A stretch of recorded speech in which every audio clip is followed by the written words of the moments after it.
আমাদের প্রবাসীর এমন একটা জীবন। আসসালামু আলাইকুম।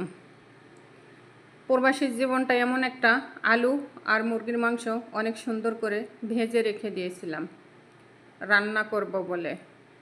রান্না না করার আগেই ম্যাডাম হঠাৎ করে চলে আসে, আর চলে আসার কারণে সবগুলো আমার রেখে দিতে হয়েছে এবং চুলা বন্ধ করেও রেখে দিয়েছি।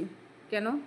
যেহেতু ম্যাডাম বোনের বাসায় গিয়েছিল, সেখান থেকে চলে আসে, আগে ম্যাডামের কথাটাই আমার শুনতে হবে, যার জন্য রান্নার কাজটা বন্ধ রেখে দিয়েছিলাম।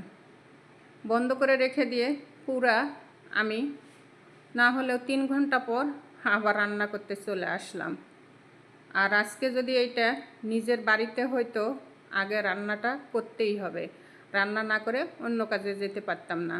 ঠিক আছে, হয়তো বাচ্চাদের কান্না থাকতো, না হলে স্বামীর কোনো অজুহাত থাকতো, পেটে আমার ক্ষুধা লাগছে, খেতে হবে, কিন্তু আগে রান্নাটা করতে হতো। আর প্রবাসীর জীবন আমাদের এমন একটা জীবন, এই জীবনটা কি আর বলবো, বলে কাউকে বুঝাতে পারবো না, তবে কইলেও হয়তো কেউ বিশ্বাসও করবে না। এমনও টাইম আছে, সকাল থেকে কাজ করেছি, খেতে বসবো, সেই সময়ও আমাদের ডাক দেয়। খাওয়া রেখে আবার যাদা আমাদের কাজটা করে দিতে হয়।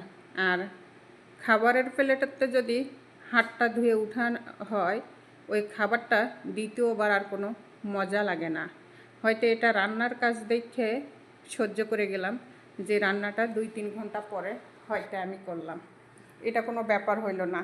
কিন্তু আপনাদের খাবারের জিনিসটা কিন্তু পরবর্তী আর খেতে ইচ্ছা করে না। এটা যদি কখনো কাকো বলি, হয়তো কেউ বিশ্বাস করবে না। প্রবাসীতে তো সবাই আসতে চায়, যদি আমরা কোনো কথা বলি তাহলে বলবে যে হ্যাঁ, ওরা বিদেশে গেছে, আমাদের যাওয়ার কথা শুনে হয়তো মিথ্যা কথা কোনো কিছু বলতেছে। আসলে ওইটা না,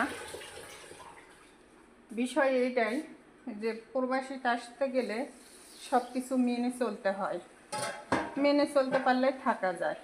যেমন আমার রান্নার কাজটা দিয়ে আপনাদের উদাহরণ দিলাম, যে আমি দেখেন রান্না করতে করতে 3 ঘন্টা পর রান্নাটা করলাম।